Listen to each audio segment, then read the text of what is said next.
Donc, bonjour, bonjour tout le monde. Bienvenue à la conférence sur l'écoféminisme qui va être donnée par Maude Prudhomme. Donc, juste pour, euh,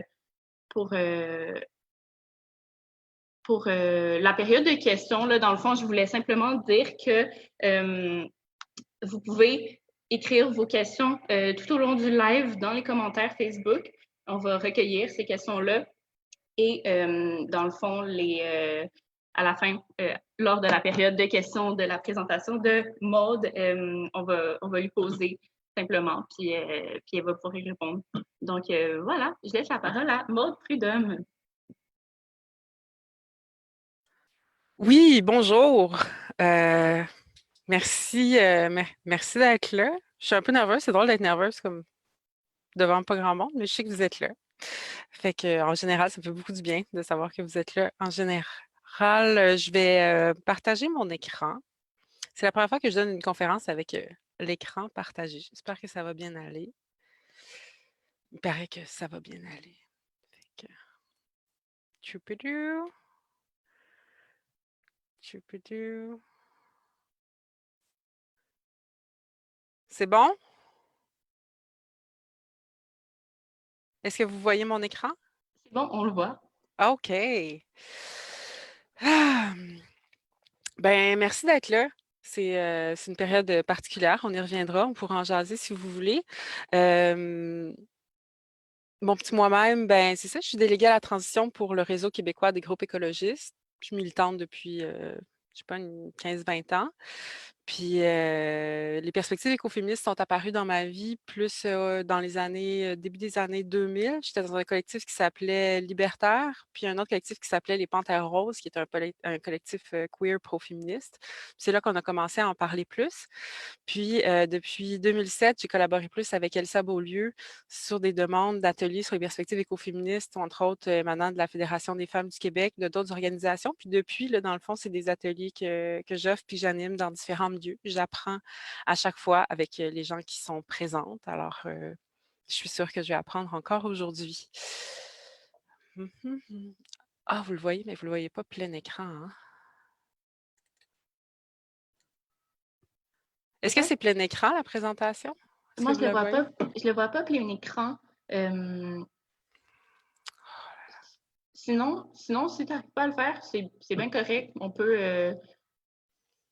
On le voit quand même très bien. OK. Je vais essayer, pas longtemps. Puis si ça marche pas, ben ça marche pas. View. Comment ça marche pas? Nanana. Ça marche pas. Fait que ça va être ça. Puis je vais être meilleure la prochaine fois. C'est bien parfait. OK. Fait Super. que ben, situer les écoféministes, le titre, là, il était orienté vers des piliers. Je pense que les écoféminismes, ils sont vraiment pluriels, puis il y a différentes racines, différentes brindilles. C'est pas nécessairement des piliers. Je vais essayer de partager certains éléments qui sont communs, mais j'ai choisi cette image-là pour illustrer à quel point c'est mouvant, à quel point il y en a qui s'entrecroisent à certains moments, mais pas toujours. C'est des relations qui sont très organiques, mais généralement, ça tire dans le même sens. Malgré les diversités, il y a des trames qui sont communes et tout le monde essaye d'avancer. C'est aussi une des caractéristiques des féminismes. Il n'y a pas un féminisme comme il n'y a pas un écoféminisme. Euh, on en a vu au fil des différentes années, que ce soit au niveau de la culture du viol, pour demander le respect, ça, c'est des choses de base. Mais historiquement, les mouvements pour le droit à l'avortement, les mouvements syndicaux, les mouvements du féminisme populaire, les féministes musulmans, les féministes queer, les féministes trans, les féminismes étudiants, les féminismes de l'égalité, les anarcho-féministes, les féministes communistes, les féministes lesbiennes, tous ces féminismes-là, génère une espèce de constellation qui généralement fait un vaste mouvement qui arrive à s'articuler ensemble. Mais parfois non, parfois ça casse, parfois il y a des ruptures, il y a des blessures, il y a des éclats. Ça fait partie des féminismes. Dans les mouvements environnementaux, les mouvements écolos, il y a aussi toute une diversité. Hem Au niveau des écologies, ben, il y a certaines écologies qu'on va dire plus radicales qui vont vraiment considérer l'écologie comme nous habitons des écosystèmes, nous habitons une planète, qui vont aller à la racine des choses, chercher les racines, des problèmes auxquels on fait face maintenant et qui vont chercher à transformer notre relation au monde. On peut évoquer, par exemple, les mouvements d'écologie profonde, les mouvements d'écologie sociale, desquels moi je me sens plus proche, l'école de souvent on parlait de Murray Bookchin, mais il y a tout un ensemble là, théorique, le municipalisme libertaire qui est très près des pratiques d'écologie sociale. Il y a plusieurs traditions, il y a une longue histoire écologiste qui prédate de beaucoup, somme toute, le développement durable, qui est apparu beaucoup plus tard là, au niveau des pensées écologistes.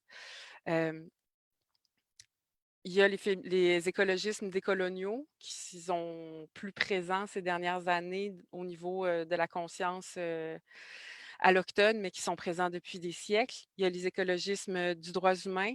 On voit apparaître aussi une tendance, une grosse pression sur les super-héros écolos, les individus qui devraient être zéro déchet, recyclable, compostable, tout le kit à la maison. Ça peut mettre beaucoup de pression sur les individus. Ça leur fait quand même une place, quand même. Ça peut être un sentiment de pouvoir aussi sur le cours des choses. Il y a aussi toutes les organisations au niveau du réseau québécois des groupes écologistes. On parle plus des groupes communautaires, des groupes citoyens écologistes. Il y a les mouvements qui s'organisent aussi contre certains projets spécifiques dans différentes régions. Il y a des groupes de concertation comme le Réseau national des conseils régionaux de l'environnement qui sont vraiment dans la concertation avec différents acteurs du milieu. Il y a les ONG qui ont leur propre réalité aussi, qui ont une autre forme organisationnelle plus hiérarchique souvent que des groupes citoyens sur le terrain. Il y a des organisations aussi comme le Front commun pour la transition énergétique où on va trouver une diversité d'organisations à la fois du mouvement environnemental, des mouvements écolo-citoyens et de d'autres mouvements de la société. Il y a aussi un mouvement qui est plus néolibéral au niveau environnemental. On voit ici en bas l'image du capitalisme vert du 21e siècle. C'est pas une image que j'ai créée, là, c'est une image d'un vrai événement, là, d'une vraie convergence. Il y a toute cette idée aussi qu'il va toujours avoir une espèce de solution technologique qui va apparaître et l'espèce d'extrême de cette tendance-là, c'est la géo-ingénierie.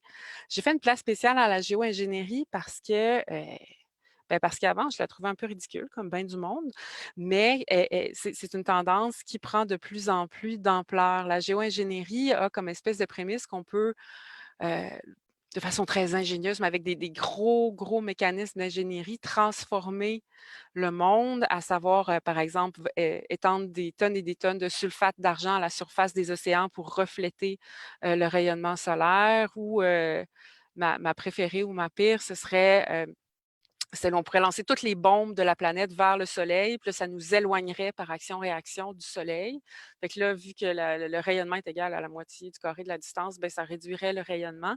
C'est ce type de solutions-là qui sont mis de l'avant et qui font peur d'autant plus qu'ils se sentiraient l'attention de plusieurs milliardaires qui ont donc des milliards de dollars pour soutenir leurs recherches et qui ont l'habitude de faire fi, généralement, là, des normes gouvernementales, de quoi que ce soit. C'est des gens qui sont au-dessus des lois. Donc, ils ont déjà fait quelques tests, entre autres au niveau des sulfates d'argent, sans demander la permission à qui que ce soit. Eux, c'est leur solution, considérant que les gens ne vont pas changer leur comportement assez rapidement. Ils disent: «Ah, ben ça va pas marcher, donc nous, on veut vraiment sauver le monde, on va passer par là». Fait que l'enfer est pavé de bonne volonté. Ben, en tout cas, c'est un peu bizarre, mais ça fait partie du spectre environnemental écologiste. Hem, C'était vraiment très bref comme survol. Ce que je voulais souligner, c'est la diversité des mouvements écologistes, la diversité des mouvements environnementaux et aussi les diversités féministes. Ça donne lieu à certaines combinaisons qui sont compatibles et à certaines limites aussi. certaines limites qui se situent pas toujours dans ce qui serait écoféminisme. C'est pas parce qu'on combine les femmes et l'environnement que ça donne des perspectives écoféministes.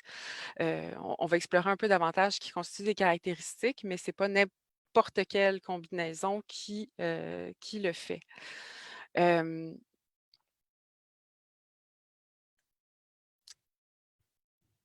Les compatibilités, les limites se retrouvent à la fois sur le terrain, dans les mouvements, des fois à l'intérieur même des organisations. Heu, j'ai nommé différentes tendances qui se trouvent parfois au sein d'une même organisation, des fois au sein des mêmes personnes. On n'arrive pas nécessairement à avoir toutes les cohérences envers nous-mêmes qu'on voudrait. On se rend compte à certains moments qu'on a des postures qui appartiennent plus à telle école de pensée, d'autres moments à telle autre école de pensée. Je ne veux pas non plus classer les gens comme si c'était mutuellement exclusif ou les organisations comme si c'était mutuellement exclusif. Ce serait sursimplifier la situation, mais je vais quand même vous faire part de quelques caractéristiques qui, en tout cas, qui traversent toutes les tendances écoféministes dans lesquelles moi j'ai trouvé de la littérature ou des paroles qui avaient été citées. Une des caractéristiques qu'on trouve dans toutes les tendances écoféministes que j'ai consultées, c'est le biocentrisme. C'est cette idée qu'on fait partie du monde. On n'est pas une espèce qui est au-dessus de toutes les autres. Les tendances anthropocentristes, d'ailleurs, vous verrez que là, il y a une figure dans un archétype qui serait alpha masculin qui est en haut de la pyramide et qui aurait une espèce de alpha féminin qui serait un petit peu plus bas, plus près des autres éléments de la nature. Cette perspective-là n'est pas du tout et même attaquée et vécue comme une violence de par les perspectives écoféministes. Une autre des caractéristiques, c'est, là, l'illustration serait en haut à droite, l'intersectionnalité. Je pense que c'est une notion à laquelle vous réfléchissez. C'est cette notion-là que les systèmes s'emboîtent, s'empilent les uns avec les autres et qu'à différents on est tous à différentes positions par rapport aux différents systèmes d'oppression, par exemple, et qu'il y a des points d'intersection qui cumulent, différentes oppressions, que ce soit les racismes, les colonialismes, les sexismes, et qui s'accumulent non seulement sur les personnes, mais qui s'accumulent aussi au niveau historique ce qui a des conséquences sur la santé de certaines populations. Si on prend l'exemple de plusieurs populations autochtones au Canada, par exemple, qui sont à la fois appauvries au niveau de leur territoire, de leur culture, de leur historicité, parce qu'ils sont occupés à survivre à des génocides, c'est pas facile. Il y a aussi des cumuls de contamination sur certains territoires qui vont affecter la santé même des personnes membres des communautés. Et comme elles sont aussi à l'intersection des oppressions au niveau des systèmes politiques, vont trouver beaucoup moins d'espace pour exprimer leur voix et surtout être entendues, écoutées en ce qui les concerne. Donc, toutes les perspectives écoféministes reconnaissent cette dimension-là, cette façon-là de voir par l'entier qui se cumulent les systèmes d'oppression. L'autre, c'est l'espèce de iceberg que là, vous voyez moins, là, mais dans le haut du iceberg, il y a l'économie visible, si on veut, l'économie officielle, le travail salarié dans les entreprises, les échanges qui sont sur le marché capitaliste ou le marché visible. Et dans le bas du iceberg, qui est beaucoup plus gros, il y a tout ce travail qui n'est pas nécessairement comptabilisé dans l'économie officielle.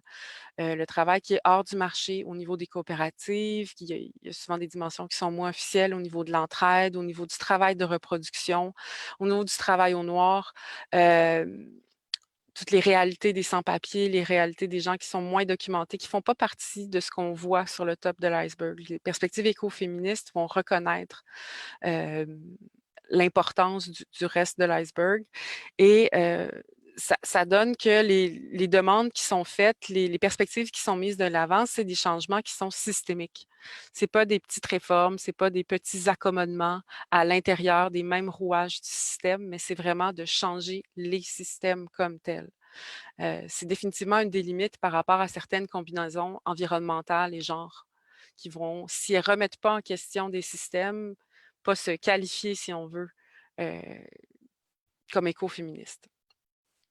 Cette pyramide-là était un peu plus claire au niveau de la pointe de l'iceberg.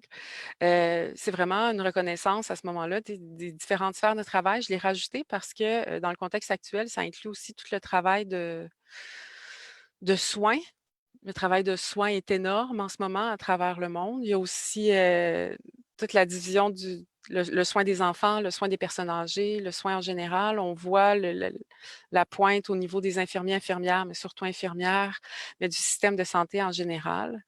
Euh, il y a aussi tout le travail au niveau international. On ne se demande pas qui fait les masques là, que tout le monde attend, puis que tout le monde vole, puis que tout le monde veut. Mais il y a des gens qui fabriquent les masques. En général, ça va relever de la division internationale du travail. Mais en ce moment, en tout cas, ils ne sont pas produits ici. Il y a le travail de la nature qui n'est pas inclus non plus, qui n'est pas comptabilisé dans, dans les comptabilités capitalistes. Est-ce qu'on voudrait qu'ils y soient? Je ne pense pas. Mais le fait est qu'ils ne font pas vraiment partie de leur comptabilité. C'est ce qu'on va souvent appeler les externalités.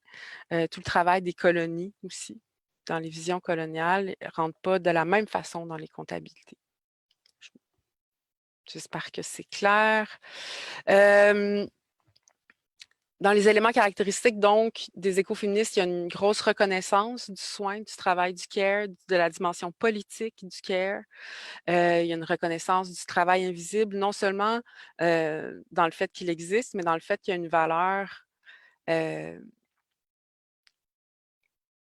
immense dans les redéfinitions des notions de richesse, tout ce travail-là, et c'est ce qui fait la beauté du quotidien. C'est ce qui fait, c'est ce qui tricote la beauté du monde au quotidien de la plupart des personnes. C'est donc non seulement qu'il est invisibilisé, mais qu'on enlève son importance dans ce qui constitue la richesse. Il y a aussi un souci intergénérationnel à la fois. Une mémoire de ce qui a été, une mémoire des savoirs plus anciens, mais un souci aussi des générations montantes, des générations futures. C'est donc une perspective au niveau du temps qui est très intergénérationnelle dans les politiques telles qu'elles sont réfléchies dans les perspectives écoféministes que j'ai consultées. Il y a aussi des solidarités qui sont internationales fortes. Il y a les internationales du travail, il y a différentes internationales. Les internationales féministes ont été surtout mises de l'avant par les féministes noires qui ont conscientisé énormément des féministes blanches et bourgeoises des débuts des mouvements féministes. Il y a un travail assez en profondeur quand même qui a été fait au niveau des mouvements féministes, des prises de conscience, énormément de patience qui a été déployée par les féministes racisées là, des mouvements. Et ben, ça donne quand même là, certains fruits là, au niveau de la profondeur des réflexions à cet égard-là. Et il y a une posture de régénération. Outre le soin de la nature, c'est pas tant juste de la protéger que d'avoir une relation de régénération avec la nature qu'on habite. Ce qui est différent de construire un mur autour d'une forêt pour s'assurer qu'on n'y va pas, mais de travailler sur notre relation avec ces écosystèmes-là, considérant qu'on en fait partie, qu'on les habite et qu'on en dépend. Il y a différents auteurs qui sont clés, qui vont mettre de l'avant certaines clés théoriques aussi au niveau des perspectives écoféministes. J'ai présenté là quelques ouvrages, mais il y en a plusieurs autres.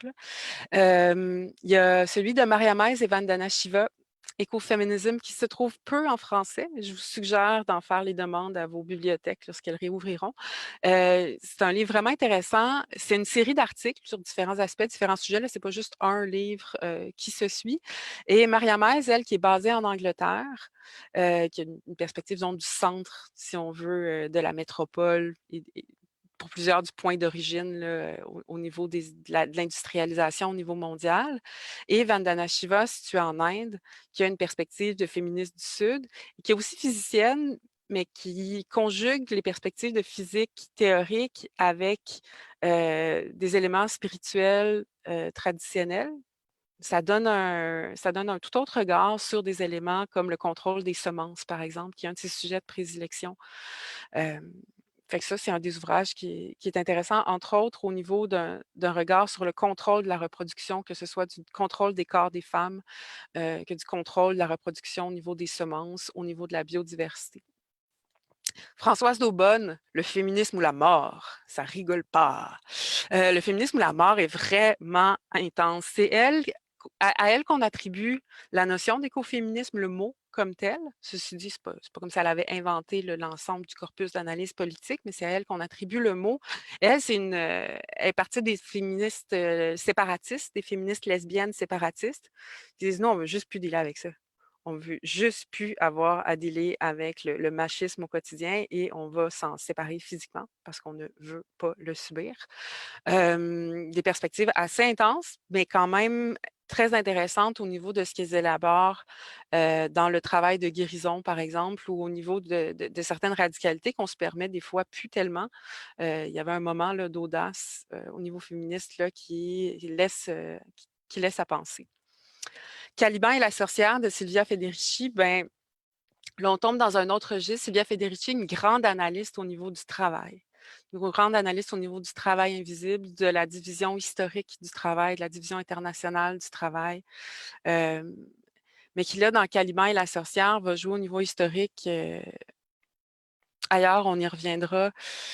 J'aurais dû faire partie du monde. Je vais revenir à Silvia Federici. Faire partie du monde qui est, ben moi, j'ai un petit article, un petit chapitre là dedans qui a été publié aux très, très précieuses éditions du Remue-Ménage, qu'on est très chanceuse d'avoir ici au Québec, qui publie beaucoup d'ouvrages très, très pertinents. Là. Je vous suggère fortement d'aller voir leur site. Faire partie du monde donne voix à plusieurs différentes perspectives écoféministes et constitue aussi une espèce d'invitation à ce qu'on se révèle à nous-mêmes. Les écoféministes, on les voit peu. Moi, j'agis sur cette base-là au niveau personnel, puis à travers les actions que je prends, mais il n'y a pas comme un parti écoféministe. Là. On n'a pas un programme en 12 points. Je pense qu'on serait les premières à s'en méfier de toute façon. Mais il y a quand même quelque chose d'assez diffus au niveau des présences des perspectives écoféministes, une invitation donc à oser les nommer. Mais pour revenir un peu à Caliban et la sorcière, un des éléments qui traverse aussi les différentes perspectives écoféministes, c'est les cumuls historiques, mais entre autres au niveau d'événements qui ont quand même marqué l'histoire des femmes et dont on parle très peu, à savoir les féminicides des sorcières, qui a quand même été à un moment où, au niveau technologique, au niveau des grands pères fondateurs de la technique moderne, c'est vraiment à la même époque où on brûlait des femmes, surtout des femmes, par centaines, voire par milliers. Dans certains villages, il en restait une ou deux, dans des régions entières en Europe. Mais à des moments où cette espèce d'assise culturelle-là, l'espèce de paradigme philosophique hyper violent qui a mené à tous ces meurtres massifs, a créé l'espace pour la modernité. Et c'est vraiment un moment clé, mais au niveau du corps des femmes, au niveau des savoirs, au niveau des continuités historiques, d'un ensemble de pratiques, de savoirs fins au niveau, tant au niveau de la reproduction, au niveau des plantes, au niveau agricole, mais au niveau des relations au monde, c'est tout un ensemble de cultures très ancrées. C'est beaucoup ce qu'on pourrait appeler des cultures autochtones européennes qui étaient portées à travers ces femmes-là, qui ont été assassinées à travers elles. Les perspectives écoféministes reconnaissent une grande influence, un grand impact qui continue d'être porté à travers les corps des femmes. Et certes, c'était en Europe, mais les perspectives qui ont massacré ces femmes-là se sont exportées à travers le colonialisme, à travers le monde à partir de cette époque-là énormément. Donc, bien que ce soit passé en Europe, ça s'est répandu partout autour de la planète et c'est aussi avec cette attitude-là qui sont arrivés sur l'ensemble des autres continents. On voit encore des accusations de sorcières de nos jours dans différents contextes, mais entre autres dans des contextes de résistance écologique, de résistance environnementale. Fait que ça fait partie des éléments marquants qui continuent de teinter le regard des féministes à ce jour sur les perspectives écologistes, des regards dans les relations au monde et qui peut-être génèrent aussi certaines discrétions, une certaine méfiance qu'on peut tout à fait comprendre quant à l'expression de rupture assez radicale avec les visions dominantes du monde. Fait que ça, prends un petit moment de silence pour qu'on le sente dans nos corps. Voilà. On a parlé de certains éléments plus théoriques des perspectives écoféministes. Avant tout, c'est des mouvements terrain. les mouvements terrain qui s'identifieraient peut-être pas nécessairement elles-mêmes comme écoféministes ou qui s'identifiaient pas nécessairement à l'origine de leur mouvement comme écoféministes. Un des mouvements clés, un des mouvements forts, ça a été les actions autour du Pentagone dans les années 80. Je ne sais pas si plusieurs d'entre vous étaient là dans les années 80. Mais dans les années 80, ça sentait l'apocalypse. Ça sentait l'apocalypse pour différentes raisons, mais entre autres à cause de la guerre froide et des forces nucléaires, à la fois des bombes nucléaires et des centrales nucléaires au niveau électrique, au niveau énergétique. C'était aussi post-guerre du Vietnam, mais c'est pas comme s'il y avait plus de guerre à ce moment-là. Il y a donc eu des conventions de féministes, de femmes pour s'opposer aux armes nucléaires, entre autres, à l'armement. Ils ont fait à la fois des actions symboliques très, très fortes, là, avec des grosses marionnettes géantes, des poèmes, ils ont jeté des sorts, mais aussi des actions très concrètes où elles ont bloqué, démantelé certains armements qui étaient en construction à ce moment-là. C'est quand même une audace politique d'aller sur des terrains militaires là, hautement sécurisés. Les actions du Pentagone encerclaient le Pentagone pour à la fois montrer où le pouvoir se situe et pour faire la démonstration de leur propre pouvoir et avaient à la fois des actions de rituels, des actions visuelles, des actions artistiques et des actions de blocage aussi, juste des gens qui allaient y travailler. Moi, une action qui m'a touchée, c'était une action pour honorer les victimes des guerres, où les gens amenaient des pierres tombales pour honorer les victimes des guerres. Puis il y a une femme, entre autres, qui n'était pas une femme militante, là, qui avait parcouru là, plusieurs États pour aller porter une pierre tombale pour honorer les victimes des femmes, entre autres, qui avaient été tuées par son fils à la guerre. C'est des actions comme ça qui sont des processus aussi de guérison. C'est pas juste une action contre ceux qui veulent bloquer ou ceux auxquels veulent s'adresser, mais aussi des actions pour elles-mêmes. Euh, Fait que ça, c'est les actions du Pentagone. Ils sont beaucoup associés à ce qu'on va appeler des écoféminismes culturels, des écoféminismes spirituels dans leur mode d'action. Ensuite, il y a eu toute la campagne de Love Canal. Love Canal, qui est dans l'État de New York, qui est un ensemble de logements sociaux qui a été construit sur un ancien dépotoir de déchets toxiques. Parce que hein, les anciens dépotoirs de déchets toxiques, c'est moins cher. Puis, ben là, quand c'est moins cher, qu'est-ce qu'on fait? On met des gens pauvres. Évidemment, ben, ces pauvres gens qui se sont ramassés là se sont ramassés malades. Puis quand les gens sont malades, qui leur marque en premier? Ben, c'est les femmes. C'est les femmes parce que c'est elles qui s'occupent des malades. Donc, beaucoup de femmes racisées, pour la vaste majorité, qui se sont mis à faire des appels. Ben, déjà, à se parler entre elles. Elles avaient des réseaux forts. Ça, c'est un des trucs aussi. Les femmes partagent plusieurs pratiques et ont une bonne communication dans des quartiers où tout le monde, dans des contextes où tout le monde se fout d'elles. Elles, il faut bien qu'elles s'occupent les unes des autres. Donc, elles se parlent. Donc, elles ont constaté ensemble ce phénomène-là. Elles se sont mis à appeler la mairie, les responsables, les ci, les ça, se faire dire, ben là, vous êtes juste une gang de ménagères qui ne savaient pas quoi faire de vos journées. Elles ont dit, bon, ben allez chier. On va parler d'abord aux mouvements environnementaux. Ils sont allés voir des mouvements environnementaux, ils se sont fait dire, ouais, ben nous, notre truc, c'est plus de conserver la nature. Hein. Vous, chez vous, c'est déjà plus vraiment naturel, fait que c'est pas vraiment notre dossier. Les situations ont évolué depuis à cet égard-là, mais c'est vraiment grâce à leur contribution à elles qu'il y a eu des perspectives de justice sociale, des perspectives antiracistes qui ont été amenées à cet égard-là. Mais bref, elles se sont battues et à travers ça, ce serait ingrat de nier qu'il y a eu un énorme leadership de femmes racisées. À savoir si elles s'identifient comme écoféministes ou pas, c'est une autre histoire, mais elles portaient définitivement des positions de féminisme populaire et des positions écologistes. Les perspectives écoféministes sont présentes aussi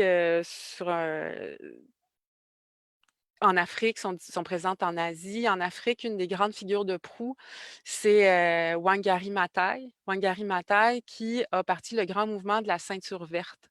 La ceinture verte pour faire reculer le désert. des femmes de par le monde sont les grandes responsables de la production alimentaire de subsistance, la production agricole de subsistance, celle qui est dans le bas du iceberg du début, qui n'est pas dans le grand marché officiel, qui ne fait pas partie des PIB, mais qui nourrit les gens au quotidien. À travers la planète, ce n'est pas les multinationales qui nourrissent le monde, c'est les petits maraîchages et elles y participent grandement et elles voient avancer le désert. Elles le voient quotidiennement, elles voient l'eau qui est beaucoup moins disponible et elles ont pris en main un grand mouvement pour faire reculer le désert en plantant des milliers, des milliers, des milliers, des milliers d'arbres. Ça a généré aussi des activités économiques pour elles de partir les pépinières, de lancer tout ce mouvement-là et ça a changé aussi leur place dans la communauté. Tout le leadership qu'elles ont pris pour améliorer les conditions de vie, les conditions alimentaires de la communauté ont vraiment, dans un contexte où est-ce qu'avec le colonialisme, la place des femmes, la place des leaderships des femmes avait été ébranlée par les patriarcats amenés à travers le colonialisme qui ne reconnaissaient comme interlocuteurs valables que les hommes des différentes communautés. Ça a contribué à ramener tout un rôle de leadership des femmes dans plusieurs régions. C'est sûr que je simplifie, mais c'est vraiment des mouvements qui ont été vastes, profonds et qui continuent à ce jour. Encore dans les Suds avec un S majuscule, il y a en Asie, encore là, à la fois des femmes qui sont très présentes au niveau du secteur manufacturier, ça c'est clair au niveau de la division internationale du travail, mais aussi au niveau agricole qui vont parler de justice de genre et de justice internationale au niveau climatique, qui ont développé des outils théoriques, des outils pratiques vraiment inspirants. Et à travers les mouvements paysans aussi, on voit là en bas, entre autres au Brésil, au niveau des mouvements des sans-terre, au niveau de la Via Campesina en général, tout un ensemble de féminismes paysans qui ne peuvent pas être pas écologistes dans la mesure où ce qu'ils font, c'est de la paysannerie, ils sont intimement liés à la terre, tout le vocabulaire qui est utilisé, les rituels qui ont cours avec des semences au début des rencontres politiques. Qui vont de soi. Ça fait juste partie du moment politique que d'avoir un rituel pour célébrer les fertilités desquelles on dépend. Donc, ça fait partie des diversités écoféministes sur le terrain. Ouais, au niveau des tendances, j'ai mentionné la dimension spirituelle qui nous met tout le temps un petit peu mal à l'aise ici. Il y en a qui le vivent mieux que d'autres, mais c'est pas tous les courants écoféministes qui portent des dimensions spirituelles. Il y en a d'ailleurs qui sont critiqués parce qu'elles le font, mais ça en fait définitivement partie. Et c'est d'attribuer, entre autres, une valeur d'entité consciente ou à tout le moins d'entité vivante à la planète qu'on habite, aux écosystèmes qu'on habite, des fois à travers des animismes plus diversifiés, des fois à travers une entité, Gaïa ou Mère Terre, ou ça va se décliner là, de différentes façons, mais on ne peut pas nier que ça en fait partie. Les féministes de la subsistance qui font écho plus au mouvement paysan en général, mais qu'avec l'urbanisation, on voit s'incarner de différentes façons au niveau des féminismes de subsistance. Les écoféminismes antispécistes, souvent plus proches des mouvements vegan, souvent plus proches de l'écologie profonde, vont s'attaquer à cette idée de la valeur supérieure attribuée à une espèce ou une autre comme un focus. Ça va être présent dans l'ensemble des perspectives écoféministes, mais il y a des écoféministes qui en font vraiment leur cheval de bataille. Les écoféministes matérialistes vont plus s'ancrer. Là, on est passé du mouvement concret un peu plus au théorique, là, mais en tout cas, je vous l'ai dit, hein, c'est un peu chaos fertile, la patente. Donc, au niveau matérialiste, ça va être plus au niveau des flux historiques, des flux de matière, des flux d'exploitation, du temps qui est consacré, mais aussi des cumuls. Je vais faire une petite parenthèse. Ce qu'elles vont mettre en relief, ça va être des éléments liés, par exemple, aux critiques de l'Anthropocène. L'Anthropocène qu'on a défini là, comme l'époque où l'humain s'est mis à avoir une telle influence sur la planète que c'était devenu l'ère de l'Anthropocène. Ils vont dire, ouais, Anthropocène, c'est un peu court. On n'est pas tous les humains égaux. C'est pas tout le monde qui a pris les décisions, là. Et ils vont mettre en relief certains éléments, par exemple, que entre les années 1800 puis j'avais pris la date, là, je vais sortir mon petit livre. Entre 1820 et 2010, La population s'est multipliée par 6,6. Mais les émissions de CO2 se sont multipliées par 650. Donc, ce n'est pas juste l'augmentation de population et ce n'est pas tout le monde qui a eu le même impact. Il y a d'autres mécanismes qui sont à l'œuvre au niveau de l'accumulation qui changent nos relations avec les écosystèmes. Les matérialistes vont être très attentifs et attentives à ce genre de nuances qui vont amener à situer davantage les responsabilités, les redevabilités et les dettes quand on parle de justice climatique ou de justice environnementale. Au niveau des écoféminismes, des écoféminismes concrets, donc j'ai parlé rapidement des écoféminismes paysans. Je m'en voudrais de ne pas souligner les perspectives féministes qui sont développées au Chiapas, toujours en relation intime avec les écosystèmes qu'ils et elles habitent. La cosmologie du monde qu'elles mettent de l'avant est définitivement écologiste et le travail des féministes au sein des communautés et au sein des discours politiques qui sont mis de l'avant a été immense dans les dernières décennies. On a tendu à les oublier un peu en ces périodes parfois propices à la lecture. Je vous invite à lire ou à relire les perspectives politiques issues du Chiapas qui sont en résistance depuis des décennies et qui émettent des perspectives politiques très, très poétiques, très profondes, très radicales. Et à droite, on a des femmes dont la plupart nous ont quittés malheureusement de Rojava, des Kurdes, qui incarnent et se battent pour défendre des communautés qui ont choisi de vivre l'idéal d'écologie sociale, qui ont choisi de faire le pari du municipalisme libertaire, d'un mode fédératif profondément démocratique, profondément écologique, et qui ont leur propre bataillon de femmes pour défendre leur communauté. Malheureusement, les violences qu'elles ont subies ces derniers mois sont à pleurer et à s'enrager. Et la plupart d'entre elles, sur cette photo, en tout cas, nous ont quittés ces derniers temps, assassinés. Je nous invite à les lire. Ce serait déjà une façon de les honorer. Tous ces écoféminismes-là, malgré des tensions quand même graves là, au niveau théorique, on reviendra à certaines des critiques tout à l'heure, continuent quand même de tirer ensemble parce que c'est dans un esprit de la situation est tellement grave, on pourra s'ostiner sur les nuances de la patente tantôt. Mais pour l'instant, ce qui nous relie est plus important que ce qui nous divise. Et le travail qui est à faire et le travail qui est en construction, c'est de voir comment les visions écoféministes peuvent s'incarner dans les territoires. De quoi ça a l'air des infrastructures écoféministes au niveau énergétique, au niveau alimentaire? Qu'est-ce que ça a comme impact au niveau de la façon de les développer, au niveau du design, au niveau du partage des ressources, au niveau du partage de l'ouvrage pour les réaliser? Au niveau des ancrages de perspectives dans le temps, dans les analyses de cycles de vie, au niveau de dimensions culturelles qui peuvent être intégrées à des constructions d'infrastructures. Bref, il y a tout un ensemble de questions fascinantes, je pense, qui s'ouvrent au niveau de comment les visions féministes peuvent habiter les territoires. Ceci dit, je m'en voudrais si je ne vous partageais pas certaines des principales critiques qui sont adressées au mouvement écoféministe. Ce serait un peu traître de ma part. Alors, une des critiques principales, c'est l'essentialisme. L'essentialisme, c'est cette idée qu'il y a une essence féminine et une essence masculine. Et au-delà de dire qu'il y a une essence masculine et une essence féminine, c'est cette idée que tout le monde est classé en deux. L'ensemble des êtres humains peut se classer dans un de ces deux tiroirs qui sont mutuellement exclusifs. C'est la critique qu'on va porter principale qu'on va apporter à l'essentialisme. Il va souvent dire: ah oui, mais c'est complémentaire. Il n'y en a pas nécessairement une qui est meilleure que l'autre, mais historiquement, il y a quand même des tendances. Fait que cette peur-là qu'en essentialisant les êtres, on retombe dans des vieux patterns qui ont servi le patriarcat plus qu'autre chose au niveau historique.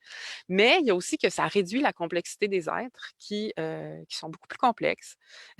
C'est beaucoup plus complexe à tous les égards. Et j'ai sorti peut-être un outil que vous connaissez, la licorne du genre.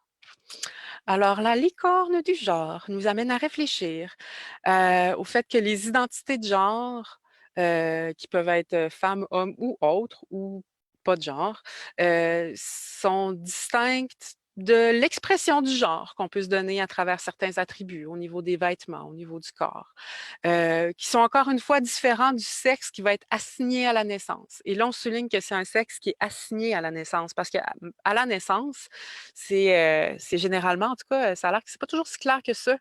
Puis que pour régler la question, il y a souvent des interventions médicales pour s'assurer que l'on puisse bel et bien classer ce petit être naissant dans un des deux tiroirs. Et c'est ce qui est vécu comme une forme de violence, entre autres, par beaucoup de personnes intersexes qui se rendent compte parfois qu'elles sont intersexes beaucoup plus tard, puisqu'on a charcuté une partie de leur corps à la naissance.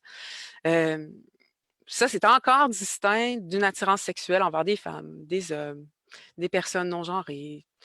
Ça- Même tout ça peut changer dans le temps. Au fil d'une vie, on peut explorer différentes parties de son être, puis euh, changer d'idée, changer de feeling, changer de sentiment face à soi et face aux autres. Et l'attirance sentimentale est encore une fois distincte de l'attirance sexuelle potentiellement. Parce que la vie, c'est compliqué. Et c'est magnifique comme ça. Donc, aux perspectives essentialistes, on va répondre, ouais, c'est un peu court, ça sursimplifie et c'est vécu comme des violences par beaucoup de personnes. Ceci dit, il y en a plusieurs qui ressentent de la puissance à travers cet essentialisme-là, que comme femmes vont ressentir une puissance de dire qu'elles ont une connexion au cycle lunaire, qu'elles ont une connexion à la fertilité, qu'elles ont une connexion à la vie, aux forces de reproduction du monde. Euh, et qui suis-je, moi, pour dire non? Ce pouvoir-là, il n'est pas correct. Vous ne devriez pas ressentir cet empuissancement de ces philosophies. Fait qu'encore là, c'est pas nécessairement aussi simple. Et peut-être qu'on peut ressentir un empuissancement du fait de se sentir femme sans que ce soit une volonté de classer l'humanité en deux. Euh, Fait que c'est ça. Il y a toute une complexité là. Il y a aussi des réalités très concrètes au niveau, par exemple, de la division du travail, soit la division internationale ou la division genrée du travail, qui est réelle. Il y a des réalités qui sont vécues par les femmes, ou dans la vaste majorité par des femmes. On ne peut pas nier ça au niveau, à tous les égards. On peut être contre au niveau philosophique pour ce qui est de l'avenir, mais ce serait un peu un déni historique, puis un déni de la réalité actuelle que de refuser toute analyse basée sur le genre. Et l'illustration en patin artistique, c'est pour illustrer qu'il y a aussi des différences de corps. Il y a des différences physiologiques qui, encore là, amènent pas nécessairement à classer l'humanité en deux, mais si on nie qu'il y a des diversités au niveau des corps, on se prive de faire des analyses différenciées. Et c'est ce qui a cours actuellement, à savoir que l'espèce d'archétype mâle alpha qu'on voyait tout à l'heure en haut de la pyramide, c'est généralement l'échelle qu'on va utiliser pour analyser, par exemple, l'effet de certains produits chimiques ou l'effet de certaines politiques ou l'effet de certains projets.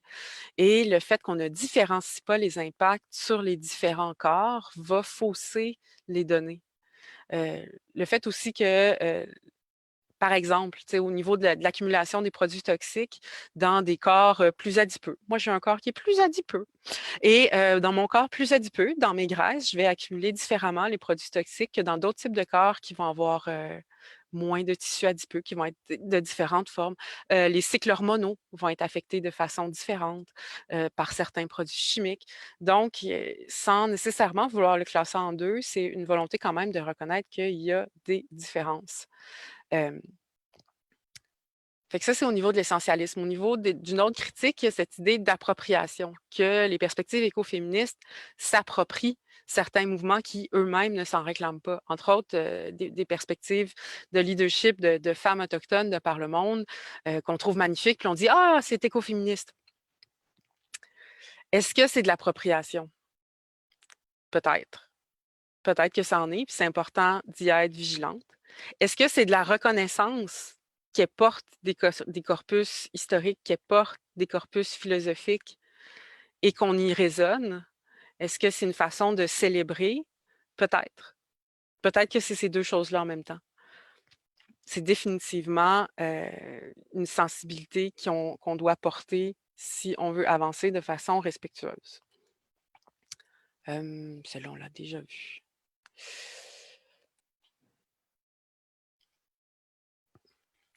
Là, j'aurais dû faire une slide de pause. Mais là, on aurait comme avancé au niveau des éléments qui constituent plus particulièrement les perspectives écoféministes, de certaines des critiques. Moi, je veux souligner comment un peu ça peut s'inscrire dans les contextes actuels. Je vous soumets ici une définition de la résilience qu'on a mis dans la feuille de route de Québec Zen, avec laquelle vous êtes peut-être familier, familière. Mais la résilience qui constitue la capacité d'un système humain ou non humain à absorber les chocs, les stress chroniques et à continuer de remplir ses fonctions, qu'elles soient physiques, chimiques, sociales, économiques, culturelles, émotionnelles ou spirituelles. Cette définition-là de la résilience, puis la place qu'on doit accorder à la résilience comme on le voit quotidiennement en cette époque troublante, peut définitivement être enrichie de regards féministes, de regards écoféministes. Et ça a déjà une résonance. Je pense qu'il y a une place là à toute la richesse des mouvements féministes et des mouvements écoféministes. Je voulais souligner aussi que la curiosité des mouvements féministes à l'égard des perspectives écoféministes est beaucoup plus grande que celle des mouvements écolos en général. Et que cette curiosité-là, pour moi, émane de sensibilité au monde, mais aussi de pratiques d'auto-formation très, très fortes. Je pense qu'on a beaucoup à apprendre comme mouvement écologiste des pratiques des mouvements féministes à cet égard-là, au niveau de leur capacité d'auto-formation, de réseautage, de transformation, d'accueillir les critiques, de se transformer. Et c'est là des muscles de résilience qui ont été développés et desquels on pourrait bénéficier. Je voulais vous offrir aussi un petit deux scènes. Je pense que les perspectives écoféministes ramènent beaucoup à des réalités très concrètes. C'est pas des spiritualités ou des pratiques politiques qui sont dans des idéaux de transcendance là, très immatériels. C'est toujours très ancré dans le réel. Et c'est définitivement on a besoin de se réconcilier là, avec le réel de la vie. Visiblement, on a nié les limites du réel depuis un temps significatif et ça ne nous apporte pas de bonheur du tout. Et c'est porteur de misère pour des peuples et des générations. Il y a toute cette idée de faire avec ce qu'on a. Faire avec ce qu'on a, c'est des savoirs des classes populaires. C'est des savoirs des classes qui ont toujours été obligées de faire avec, et ce sera définitivement un des défis de notre temps. C'est une invitation à reconnaître les savoirs populaires comme des éléments clés et de ne pas reconnaître exclusivement l'autorité des experts. Cette notion-là d'expertise, de la science avec un S majuscule, de, leur rapport peut s'inscrire en complémentarité avec le reste. Je crains un autoritarisme et une dépossession par une célébration à tout casser de la science avec un S majuscule et des experts avec des E majuscules. Je nous invite à reconnaître les diversités d'expertise et que historiquement, c'est pas eux qui sont arrivés à faire avec. C'est les gens qui ont tricoté des repas avec des cailloux puis de l'eau. C'est donc une invitation à célébrer les ouvrages de subsistance à travers le monde, à travers les histoires, et à revisiter la notion de richesse, entre autres au niveau de la lutte à la pauvreté. On va souvent amener la notion de richesse comme le fait de pouvoir s'acheter des choses, d'un accès au marché, ou la richesse qu'on a actuellement aussi, nous, comme gens ici, généralement très privilégiés. Ce qui est notre richesse, mettons au sens classique, c'est en fait le fruit de la misère, du sang puis de la sueur d'un paquet de monde. Et c'est assis sur la misère des générations à venir. C'est des produits horribles. Et on a tout intérêt à revisiter la notion de richesse pour la redéfinir comme des éléments qui ne sont pas assis sur la pauvreté des autres, mais sur un enrichissement respectueux qui est relationnel, à la fois intergénérationnel et avec les écosystèmes et les différentes formes de vie qu'on habite. Évidemment, je vais plugger Québec Zen, bien sûr. Parce que je pense que c'est un des endroits où on peut intervenir pour y mettre ces perspectives-là de l'avant. Je vous invite à vous y intéresser. J'imagine que c'est déjà le cas, mais je rappelle que le 26 avril, c'est une des dates limites, limite pour recevoir les commentaires, les perspectives. Je tenais à le souligner. Puis, en ces temps incertains et à l'arrivée de l'été, je pense que si vous voulez continuer à échanger sur des perspectives écoféministes, ça se fait très bien en désherbant. Et que je voulais souligner que ça fait partie des façons de concilier les travaux vernaculaires, les travaux de reproduction, les travaux de subsistance et les travaux politiques, que d'aller donner un coup de main aux camarades et de partager les savoirs qui font qu'on peut se reproduire jour après jour en mangeant des bons légumes. Fait que sur cette étrange conclusion, on peut ouvrir pour un cercle de clôture, fermeture, ouverture. J'ai mis des petits oiseaux avec des petites brindilles. Je voulais souligner qu'on a le droit d'essayer une brindille, puis que finalement, on n'est pas sûr, puis que finalement, on l'enlève. C'est correct. On peut poser des questions qu'on n'est pas sûr. Je nous invite à s'offrir cet espace-là de respect puis de vulnérabilité dans l'accueil de nos propres questionnements puis de nos propres questions. Puis je vais essayer de me l'offrir aussi dans mes réponses autant que faire se peut. Voilà. Merci. Merci beaucoup. Si je peux juste peut-être dire un petit mot, là, on a noté quelques questions. Puis ceux et celles qui écoutent en ce moment, si vous avez des questions aussi, les mettre dans le chat, puis on va les transmettre. Ça va nous faire plaisir. Puis c'est ça, ben moi j'avais c'est ça, je mets ma petite brindille, là, mais je me demandais, quand tu as parlé du genre et tout, est-ce qu'il y a un apport théorique des femmes trans dans les luttes écoféministes? Je ne sais pas si tu pourrais se donner cette réponse-là, mais J'ai je lance cherché. la brindille. Ouais. Ouais, j'ai cherché. J'en ai trouvé un peu. J'en ai trouvé un peu. Encore là, tu sais, souvent, les apports, ils sont très concrets dans les collectifs, dans les mouvements. Ça apparaît pas nécessairement dans la littérature. Mais grâce à des amis qui sont professeurs à l'université, j'ai eu accès à des textes de gens qui ont fait des études, puis il y en avait. Perspective queer, plus que nommément trans, mais quand même. Et basé beaucoup justement autour de la notion, ben, on s'entend qu'il y a un enjeu avec le patriarcat, là. C'est ça c'est ça l'enjeu de base, c'est ça l'ennemi commun. Et cette conjugaison-là de domination du monde par des perspectives patriarcales, mécanistes, c'est les ennemis principaux auxquels on veut s'adresser et on peut s'y allier. La diversité au niveau des façons d'exprimer les genres est loin d'être un obstacle à ces alliances-là. Ceci dit, elles ont aussi témoigné de résistance de la part de certaines féministes qui continuent d'avoir des malaises profonds avec les perspectives trans. Là, c'est pas exclusif aux perspectives écoféministes du tout, là.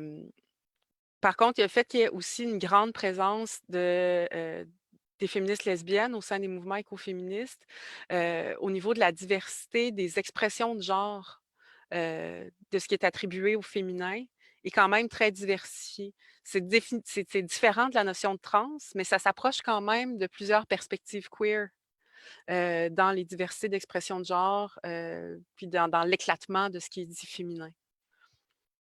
Voilà. Ben, merci beaucoup.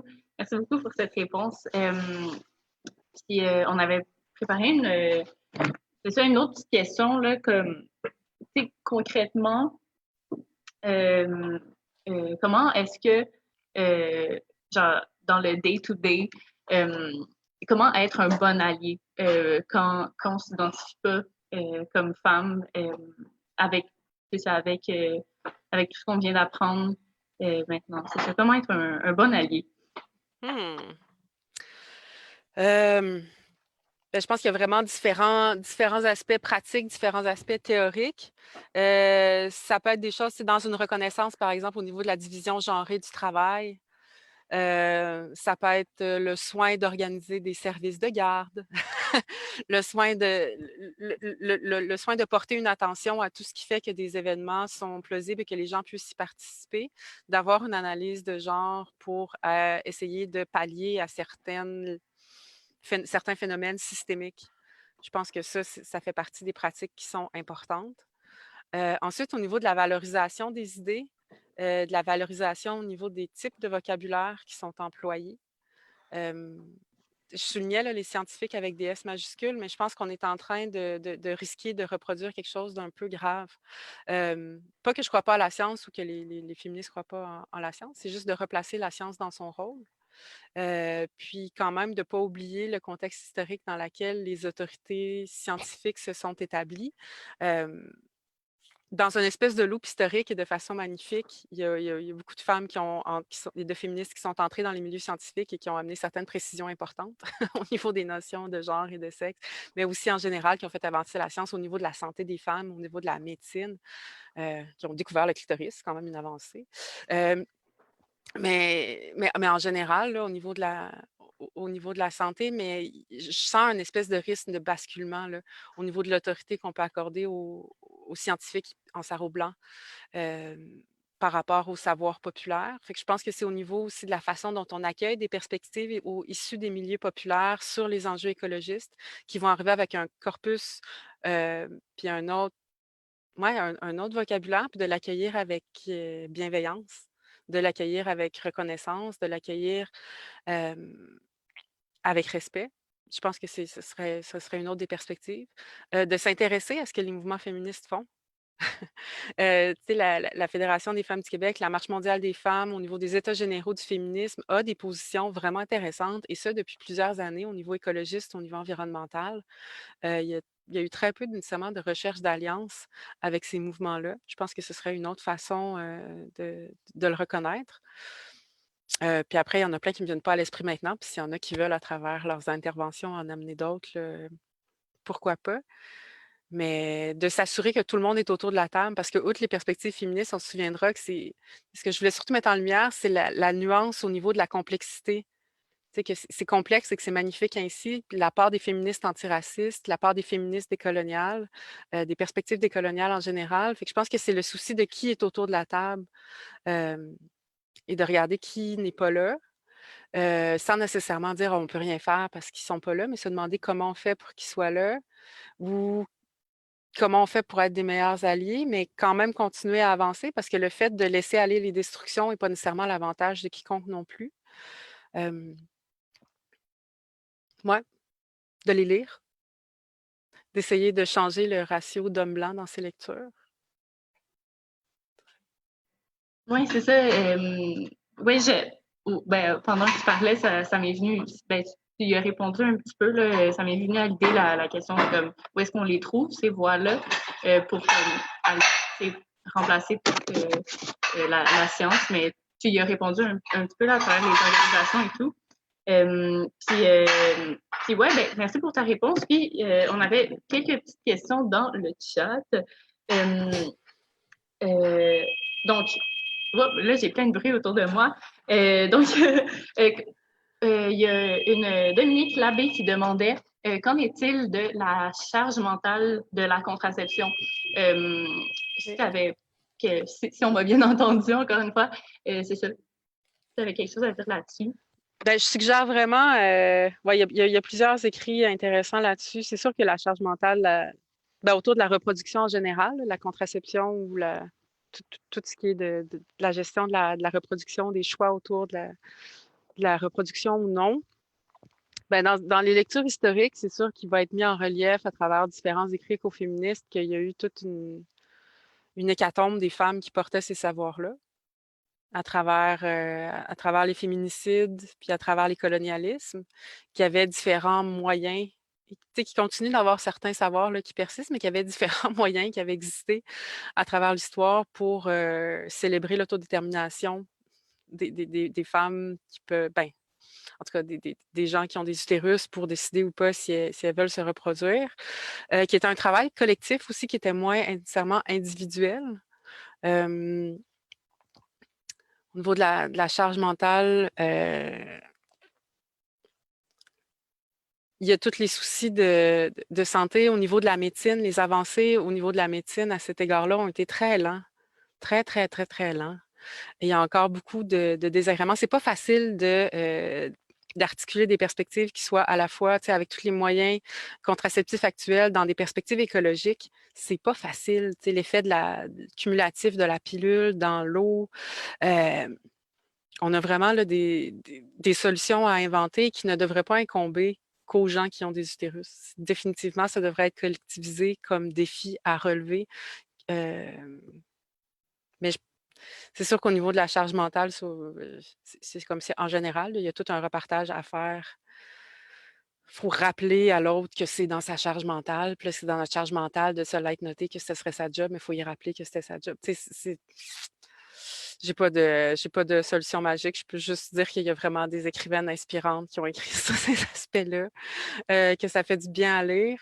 Je nous invite aussi à lire des perspectives des féministes du Sud là-dessus, qu'elles subissent de façon beaucoup plus brutale. Féministes du Sud, féministes autochtones, tu sais, ça remet aussi en contexte en anglais, on dit weaponization, comment on a transformé en arme le pouvoir sur le contrôle reproductif, contraceptif par des invasions estatiques dans l'intimité puis dans les corps. Puis dans les discours sur la surpopulation, c'est vraiment quelque chose qu'on risque là, avec les défis climatiques, les défis écologiques actuels. Fait que je pense que ça complexifie la question plus que ça donne une réponse, mais c'est de bon cœur. Merci beaucoup.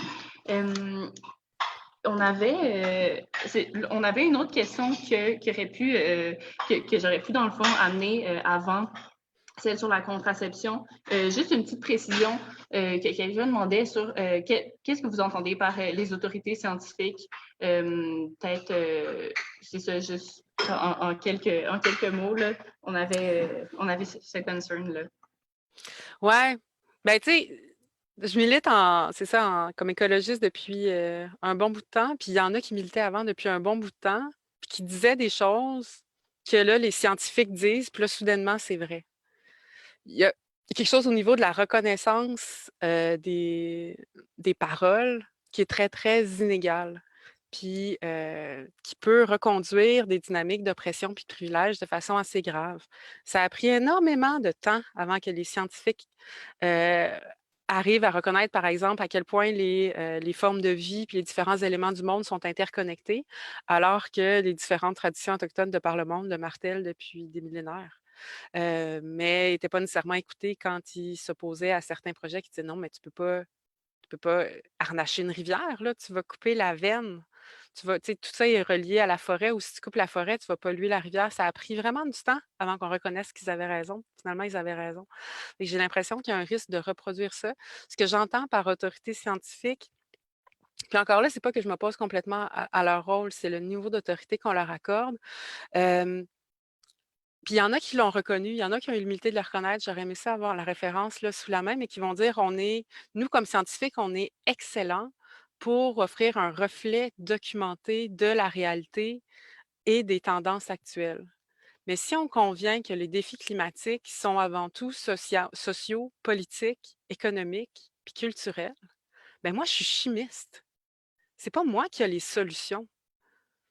Fait que c'est l'humilité du rôle. On peut lui reconnaître une autorité dans son domaine d'autorité lié à leurs expertises, à leur savoir et aux moyens de recherche auxquels ils ont accès, moyens qui sont collectivement fournis.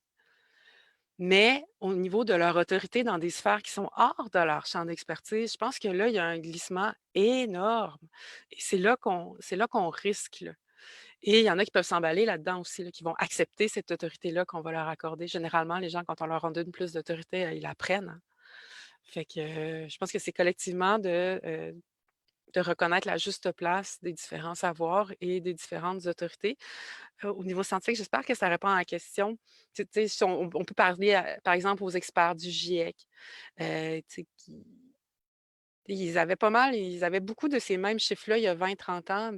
C'est pas apolitique non plus. C'est cette espèce d'idée-là que la science et les scientifiques sont apolitiques, mais ils ont des liens souvent très intimes avec les États ou les compagnies qui les financent. C'est pas nécessairement de tomber dans la conspiration, mais de reconnaître qu'ils se situent politiquement comme tout le monde et que ça pose certaines limites, puis ça peut appeler aussi à se demander comment on veut entretenir l'appareil scientifique si on veut pouvoir lui faire confiance. Est-ce qu'on veut laisser une telle place aux multinationales dans le financement, par exemple? J'espère que ça répond à la question. Là, moi, je suis une personne qui est bien. J'aime ça voir la personne à qui je parle, voir son regard, mais là, en tout cas, si jamais c'est pas clair, vous pouvez ramener la même question, je serais pas mal à l'aise. Ben, je pense que c'était une super belle réponse, là, super complète. Puis encore une fois, si vous avez si la précision n'a pas été amenée, juste le redemander dans le chat. Là, on avait Lilou qui avait quelques questions, dont comme plusieurs questions dans une même. Donc, c'est ça, j'ai amené les mêmes ces questionnements-là. Donc, comment est-ce qu'on fait pour combler l'espace entre ceux qui subissent puis ceux qui font subir? Puis lié à ça, là, je voyais un petit peu comment on fait pour call out des comportements déplacés, comment s'y prendre concrètement. Euh, puis voilà. C'est intéressant que tu l'as comme ça. Avant, j'essayais de revoir là, la formule d'atelier que je donne, puis avant le narratif que j'utilisais, c'est qu'on se pose d'abord, c'est ça, parce qu'on ne pouvait pas vraiment se poser collectivement des questions. Ça s'y prêtait moins bien. Mais qui décide, puis qui subit? C'est effectivement, je suis contente que ça ait résonné comme ça, ou en tout cas dans les réflexions que tu avais déjà, là. Fait que la question, c'est comment on comble l'espace ou comment on gère la relation entre ceux qui subissent et ceux qui font subir? Juste, si tu veux me la répéter, je vais être sûre que j'ai Oui, bien exactement. saisi. C'est ça. La question, c'était comment combler l'espace qui sépare OK. ceux qui subissent de ceux qui se font subir, ou bien genre, comment réduire cet espace-là, là? Ben, ouais, c'est une excellente question. Cet espace-là se creuse à travers le déploiement de systèmes de domination qui continuent et qui s'amplifient. Fait que je pense pas qu'il y a vraiment de raccourci, sinon casser ces systèmes. Euh, ça a l'air un peu ambitieux comme ça, mais en générant d'autres, en tenant responsable, en tenant redevable, déjà les personnes qui prennent les décisions, en combattant ce narratif-là d'anthropocène, je pense, sans faire notre cheval de bataille principal, mais en nommant précisément qui est responsable, parce que souvent, ils s'en tirent avec une très grande impunité dans une espèce de fatalité de ceci est arrivé, puis là, ceci arrive, mais non, ceci fut décidé par des gens qui ont des noms, qui ont des adresses. Fait que je pense que ça, déjà, en tout cas, ça fait partie des moyens. Je pense qu'il y a toute une panoplie de moyens.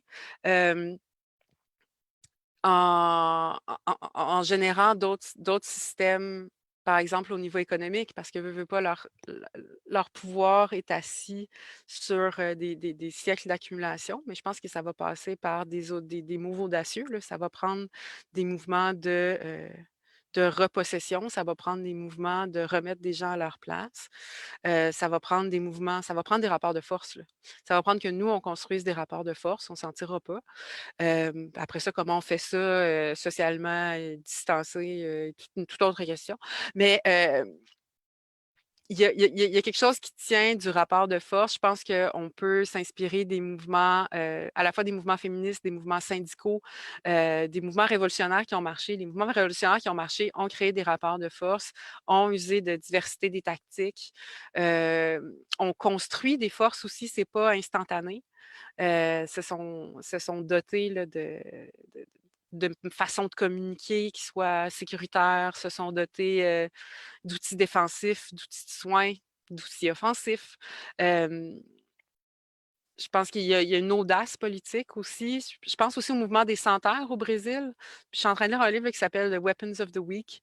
À travers l'histoire, les mouvements des faibles, mais qui ont eu du succès. Tu sais, puis au mouvement des sans-terre au Brésil, c'est des gens qui ont presque rien, là, mais qui vont se réapproprier des terres, puis qui vont les cultiver, puis qui vont juste dire, ben, nous autres, c'est ça qu'on fait, puis vous allez nous déloger de là par la force. Il n'y a aucune autre façon qu'on va sortir de là. Et des fois, ils se font effectivement sortir par la force, mais souvent, ils arrivent à résister, à revenir, à recultiver. C'est beaucoup de la persistance avec de la guérison, avec du soin, mais de la persistance ferme, à travers des solidarités.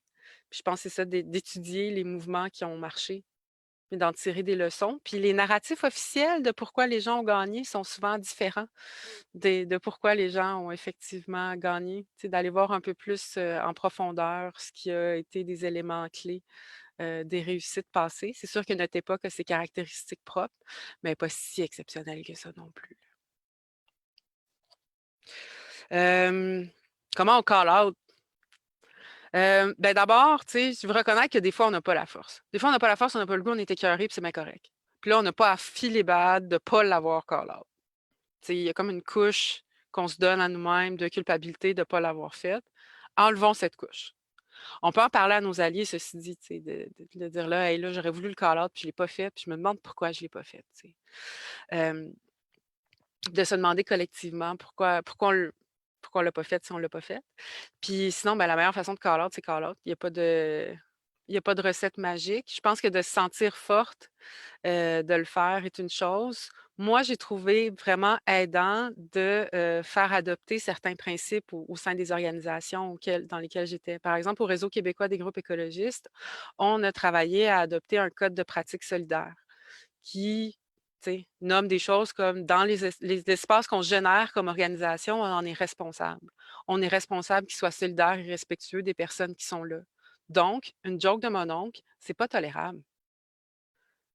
Ce qui fait que la personne qui cale la joke de mon oncle ne porte pas seule le poids de la caler. Elle peut s'asseoir sur un code qui a été collectivement établi. C'est un rappel à quelque chose qui a été voté en Assemblée générale, par exemple. D'aller chercher, de construire une force collective dans la légitimité de call-out des affaires. Je pense que ça, c'est un des éléments qui peut grandement aider. Puis après, je pense que ça va être une guerre d'usure. À force de le faire, on va être meilleur, puis ils vont être plus gênés. Puis à force d'éducation, ben, c'est peut-être que ça n'arrivera plus. Ou quand ça va arriver, ça va être par maladresse plus que par méchanceté. De se l'offrir aussi quand même, d'offrir la chance à la personne de dire c'est-tu vraiment ça que tu voulais dire? T'es-tu sûr? Tu veux-tu te reprendre? Des fois, ça peut aider à garder parce que souvent, c'est le rôle que ça nous fait jouer dans la suite des choses, ce rôle-là qui peut être lourd à porter là, dans les réunions subséquentes, puis on va se fier sur nous autres pour caler la shot ou cette espèce de rôle-là social un peu plate là, qu'on n'a pas nécessairement envie de porter à du vitam. Là. Ben, l'humour peut être pas pire, mais c'est ça, je sais pas où je m'en allais avec ça, mais le fait de diversifier qu'il fait aussi. De demander à nos alliés qui ne sont pas nécessairement les premiers à être ciblés de call-out, eux autres aussi. Ça peut être une autre façon de s'assurer que les choses sont calées, qui est moins fatigante, qui est moins stigmatisante. Voilà, c'est des suggestions et on pourrait partir un blog des meilleures pratiques de call-out Ouais, et merci beaucoup. anecdotes comiques. Oui. Ben, merci beaucoup pour cette réponse-là. Pour vrai, j'ai beaucoup accroché sur ne pas se sentir obligé de le faire tout le temps, là, puis ça peut être super énergivore quand on est toute seule, quand on n'est pas beaucoup. Puis relié au call-out aussi, là, on avait la question encore, dernière question de Lilou. Comment vois-tu les écoféministes s'inscrire dans des mouvements mixtes? Justement, ben, tu en as parlé un petit peu là, avec l'institutionnaliser, le voter en assemblée. Mais je ne sais pas si tu avais d'autres choses à dire là-dessus. Là. Ben, je pense que dans les mouvements de coalition, moi, je suis très excitée. Là, tranquillement, on va voir, je pense, arriver plus d'organisations féministes au Front commun pour la transition énergétique, par exemple, qui vont arriver là avec leur corpus d'analyse, leur savoir pratique. Fait que leur arrivée comme telle. Puis après, c'est pas nécessairement des organisations écoféministes parce qu'il n'y en a pas nécessairement comme tel. Puis là, c'est ça, il y a comme des slides qui ont manqué, mais il y avait, tu sais, le mur des femmes contre les oléoducs. Il y a eu plusieurs actions aussi qui ont été menées par des camarades féministes qui ne l'ont pas nécessairement phrasé comme ça dans l'espace public, mais des actions de blocage de certaines raffineries ou quoi que ce soit. Il y a déjà des présences là, dans l'action. Mais au niveau de quelle façon ça peut arriver dans nos mouvements, c'est ça la question, c'est comment elles peuvent être présentes dans nos mouvements. Ben, je pense qu'on peut les porter individuellement, mais ça fait partie de la question qui est posée par le livre de Faire partie du monde. C'est une question qui est vraiment d'actualité parce que si on se rend compte qu'on est une masse critique, on est plusieurs personnes à porter ces perspectives-là, comment on a envie de le faire? Est-ce que ce serait à travers des comités de travail au sein de plus grandes organisations, à travers certains caucus? C'est sûr que dans des contextes mixtes, c'est différent. Puis de s'offrir des espaces non mixtes pour le faire, c'est précieux. Puis après ça, comment on le fait résonner dans l'espace plus vaste? Bien, déjà, on peut s'en sentir plus forte de l'avoir jonglé là, en non-mixité.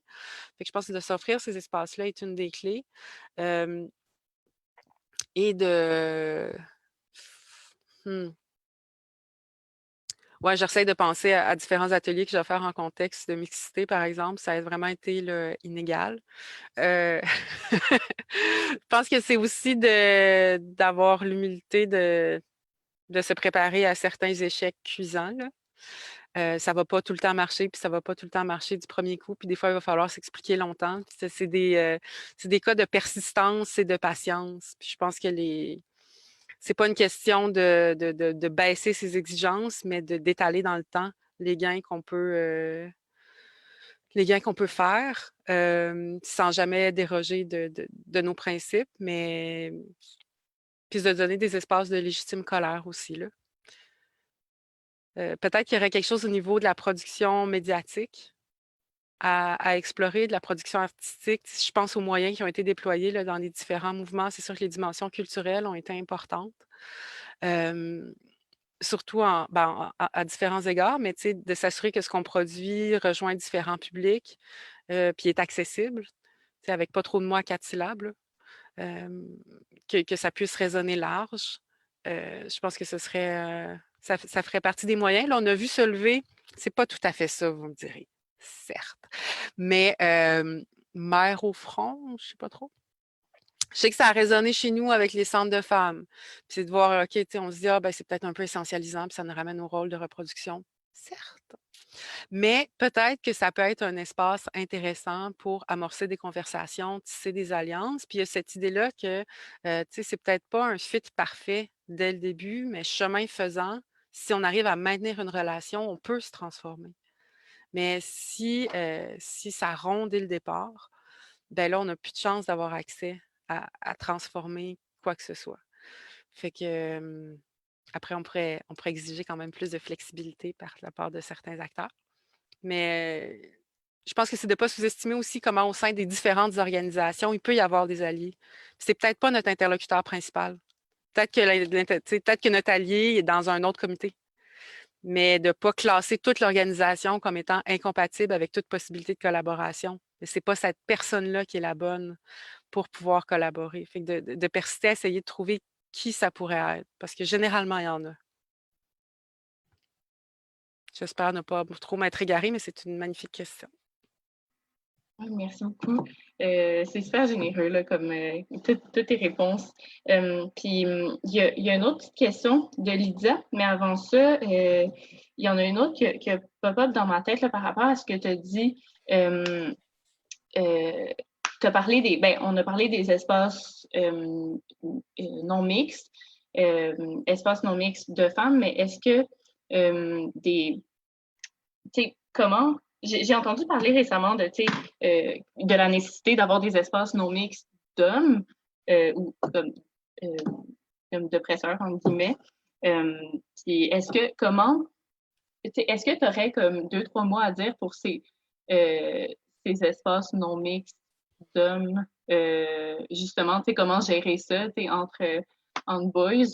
C'est ça. Je sais pas si ça résonne en toi, là, cette question, mais Ben, tous les espaces non-mix, l'idée, c'est que ce soit de la non-mixité choisie. Puis là, il y en a toute une diversité. Ça peut être non-mix trans, ça peut être non-mix non-binaire, ça peut être non-mix personnes racisées, ça peut être non... Il peut y avoir toutes les non-mixités qu'on peut imaginer. L'idée étant qu'elle soit choisie et assumée. Euh, Puis effectivement, il y a eu, historiquement, beaucoup d'appels à ce que des hommes, entre autres, fassent des cercles non mixtes, puis aillent un peu en profondeur, puis fassent pas juste boire de la bière en attendant que le sexe non mixte des femmes soit fini, tu sais. Euh, Ce que j'ai eu comme commentaire de camarades qui étaient dans ces cercles-là, c'est que ça a été des expériences vraiment inégales. Il y a tout un travail, je pense, qui pourrait se faire au niveau d'un partage de connaissances sur comment on anime, comment on peut vivre ces cercles-là, tu sais, de certaines clés d'animation. Je pense qu'on sous-estime à quel point ils ne sont pas outillés pour le faire. Mais que ça tend à changer, là. Il y a de plus en plus de diversité de personnes qui portent différents savoir-faire organisationnels et que c'est une excellente chose. Fait que je pense de continuer dans cette voie-là, de diversifier qui porte des outils organisationnels, d'animation, de soutien, de soins pour générer des espaces de vulnérabilité. Je pense qu'on va gagner à ce que ces espaces-là gagnent en qualité. Fait qu'autant partager ce qui nous a servi. Après, eux développeront les leurs. Euh, je pense qu'il faut qu'on soit humble dans nos exigences ou nos attentes ou même nos curiosités. Tu sais, la non-mixité, ça implique aussi une certaine intimité. Fait qu'on ne peut pas s'attendre à avoir tous les échos de ce qui s'est dit dans les espaces non-mixtes qui ne nous incluent pas. Euh, mais quand même offrir une écoute à ce qui nous est dit. Tu sais, si un cercle non-mixte de personnes racisées, ben moi, ma job, c'est d'écouter ce qui a été dit, puis de changer mes comportements ou de. Tu sais, c'est ça ma job. Fait que c'est de l'offrir pareillement. C'est sûr que, tu sais, considérant les systèmes de pression puis leur historicité, ça teinte un peu quand c'est dans une perspective antipatriarcale, c'est des cercles d'hommes non mixtes, mais quand même, si on n'offre pas d'écoute à ce qui en ressort, ben on n'en sortira pas mieux non plus. Fait que ouais, je pense outiller, encourager, écouter, puis je sais pas, en espérant qu'ils nous donnent des espaces de réponse, mettons. Ça serait smart. Oui, ben merci, ça répond full bien, là, encore une fois. Puis j'aimerais juste mentionner que dans les commentaires, là, tout le monde capote. Puis je pense que Oh! ce blog-là de Call Out les Boys, c'est un projet qui attire beaucoup, ben, qui fait beaucoup réagir dans les commentaires. Donc, le monde aime ça. Puis là, il y avait la question de Lydia, encore une fois, par rapport à ce qu'on a dit tantôt sur la reproduction. Est-ce que tu aurais des recommandations de lecture sur l'autodétermination des femmes? Là, c'est peut-être Mhm. c'est un peu plus. Ben, je pense que j'irais vers, vite, là, vers Mais Shiva, écoféminisme de Maria Mais Vandana Shiva. Elles en parlent beaucoup dans des perspectives écoféministes, entre autres, là, au niveau de tout ce qui est de la reproduction. C'est vraiment, en tout cas, dans mes lectures, celles qui sont beaucoup attardées. Euh, Ceci dit, tu sais, je suis pas entourée de toutes mes collègues écoféministes non plus qui portent beaucoup plus de savoir au niveau littéraire. Moi, mon parcours, il est pas académique. Puis, je suis une grande lectrice, là, mais des fois, il y a certaines références là, qui m'échappent ou qui me manquent, que j'ai pas systématisées. Mais rapidement, j'irai vers elle. Sylvia Federici aussi, puis écrit sur tout, au niveau du partage des charges mentales puis de travail, doit avoir écrit spécifiquement là-dessus. Ce serait ces pistes-là, je pense, que je suggérerais. Ouais, mais merci beaucoup. Puis j'espère que Lydia, que c'est ça. On va tous et toutes se lancer dans ces lectures-là. Puis aussi, celle que tu as donnée tantôt, c'était super, là, personnellement. J'y connais pas, puis c'est certain que je vais les lire. Ah, ben d'abord, je vais vous Puis, en donner une autre aussi que ah j'ai oublié de oui, mettre dans mon truc. C'est un livre de France qui s'appelle donc Reclaim. Et c'est par Émilie H. La couverture est magnifique. Ça, j'ai oublié mon livre à la maison. Mais c'est beaucoup de traductions, entre autres, de plusieurs textes nord-américains, d'Angleterre, en tout cas d'un peu partout, parce qu'il y a beaucoup des perspectives au niveau des écoféminismes qui sont en anglais. Fait que ça, c'est quand même un bon bouquin de traduction qui donne vraiment un large éventail, là. C'est une belle lecture, très belle lecture. Reclaim, Emily H. H-A-C-H-E. Parfait. Ben, je l'ai noté. Puis, ben, super. Je vais lire ça. Puis, ben là, il n'y a pas d'autres questions dans le chat. Je ne sais pas s'il y a du monde qui ont des trucs à rédiger super rapidement, puis qui aimerait, qui avait d'autres questionnements auxquels ils voudraient que le monde réponde. Mais sinon, je pense que je pense qu'on a tous et toutes vu tes paroles. Puis, peut-être que j'ai une autre. Oui, OK, j'ai une autre question. En fait, c'est pas fini. Donc, aurais-tu des pistes au niveau de ce qu'on met de l'avant sur le plan médiatique? Tu sais, en ce moment, c'est ça, mais ça revient un peu à ce qu'on a parlé, ce dont on a parlé au début du Q&A. Mais ouais, c'est ça. Comment est-ce que on contre, ben, on fait pour contrecarrer ces scientifiques-là, puis juste être le plus bruyante possible. C'est ça, dans les médias traditionnels, non traditionnels. Ben, je pense qu'il faut construire nos discours, nos discours au niveau des perspectives de solutions, au niveau des pistes d'action. La solution, ça devient un peu prétentieux de nos jours, là, mais des pistes d'action puis de construction de résilience, elles sont éminemment sociales, elles sont éminemment politiques, éminemment économiques. Et c'est pas là que sont assises ben, il y a des expertises dans ces milieux-là aussi, mais je pense que c'est d'intervenir dans des milieux où là, on a une grande légitimité. Plus que d'essayer d'attaquer la leur, parce que la leur, elles existent, mais d'asseoir la nôtre pour limiter la leur. Fait que de travailler à faire résonner certains concepts, de s'assurer qu'on les possède bien, qu'on les a jonglés, de se faire des jeux, de se chercher. C'est sûr qu'au niveau médiatique, il y a une game de formules concises, mais entre nous, on peut s'offrir aussi des objets médiatiques un petit peu plus confortables, où on peut utiliser plus que 8 secondes de gloire. Là. Fait que je pense que de collectiviser des façons de dire, des façons de lire, des façons de faire, de se les pratiquer, de se les expérimenter. Il y a certains mots qui reviennent. T'sais, nous, on a parti ici une coopérative de solidarité orientée vers la résilience il y a quelques années. Résilience, personne ne savait de quoi on parlait. Là. Puis là, soudainement, c'est devenu un petit peu plus commun, un petit peu plus à la mode. On va parler de la résilience, des systèmes au niveau médiatique. Fait que de générer des fois des mots-clés desquels on va être les acteurs qui vont les porter. Je pense que ça peut être une façon. Mais en gros, je pense que, outre le fait de chercher une place au niveau médiatique, c'est de renforcer nos positions à nous, de s'offrir une clarté qui fasse en sorte que quand on porte ces idées-là dans le public, eh bien, on transmette cette clarté-là, on transmette cette confiance-là. Ça fait un peu weird, je reviens à Québec Zen, mais je pense qu'il y a quand même quelque chose là, au niveau du Front commun. Tant que ça marche, là, on verra si à un moment donné ça pète, mais dans le contexte actuel, si on arrive à avoir des positions qui résonnent avec un vaste réseau d'organisations, ça y donne une légitimité qui est très différente d'une légitimité d'expertise scientifique. C'est une légitimité du nombre. Puis ça, c'est une légitimité qui résonne, je pense, ailleurs au sein des communautés et des personnes en général, surtout si on est arrivé à les rejoindre elles aussi par des organisations desquelles elles font partie, par leurs syndicats, par leurs centres de femmes. Fait que je pense que c'est dans la construction, la façon dont on construit le discours qu'on peut se construire une résonance, plus que par pur charisme ou sens de la formule, qui sont quand même des éléments bien importants à TV. Mais c'est pas une force qui dure. Je pense qu'une force qui dure, c'est des discours qui s'enracinent dans des pratiques, dans les communautés.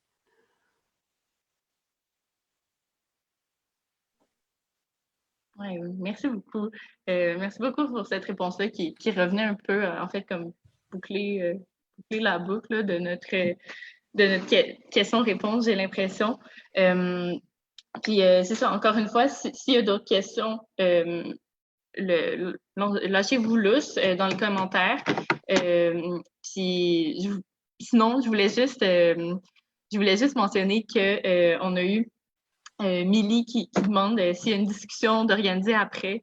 Puis je pense que non. Mais par contre, c'est sûr que c'est ça, ce format-là de discussion aurait été peut-être plus approprié. C'est sûr, avec toutes les technologies, comme c'est compliqué à gérer, là, c'est tout nouveau.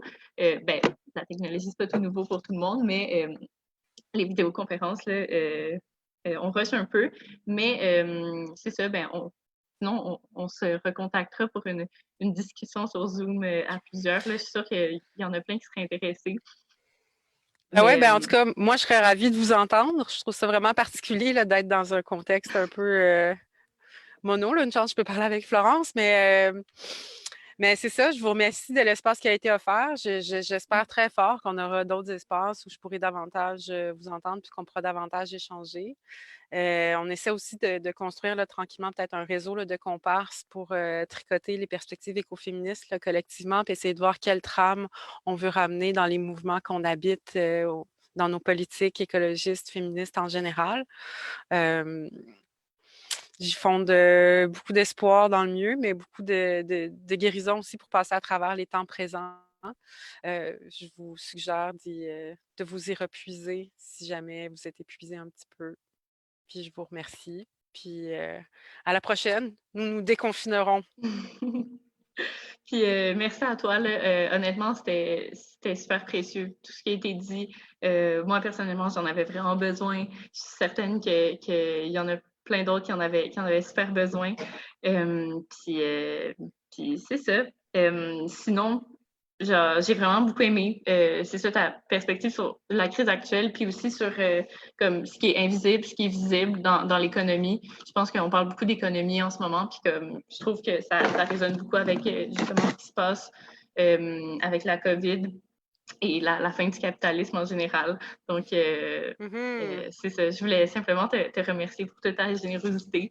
Puis le live Facebook va être disponible en continu, là, quand on va le finir, il va être disponible sur la page de la Sève si les gens veulent retourner le voir. Fantastique. Puis si jamais à l'automne prochain, ça va être, je pense que c'est aux 4 ans qu'il y a des marches mondiales des femmes, puis il y a des axes qui sont profondément là, écoféministes et tout. Puis, fait que je suis sûre que je serais ravie là, de voir arriver des enthousiasmes nouveaux au sein de ces mouvements. C'est certain. Fait que, au grand C'est certain. plaisir. Je suis très hâte. À une prochaine. Puis si je peux suggérer là, dans des prochaines jases, bien sûr, je suis sûre que vous avez plein d'idées, mais je pense qu'on pourrait explorer des idées autour de la notion de dette. Parce que ça va nous revenir, là. On est dans plein d'investissements, là. Puis là, on va faire face à des discours face à la dette. Puis je pense que des perspectives écoféministes face à cette notion de dette, elle serait bien d'adon. Fait que voilà. Wow. Un plaisir. J'ai très hâte. Ben, merci beaucoup. Bye. Bye tout le monde. OK.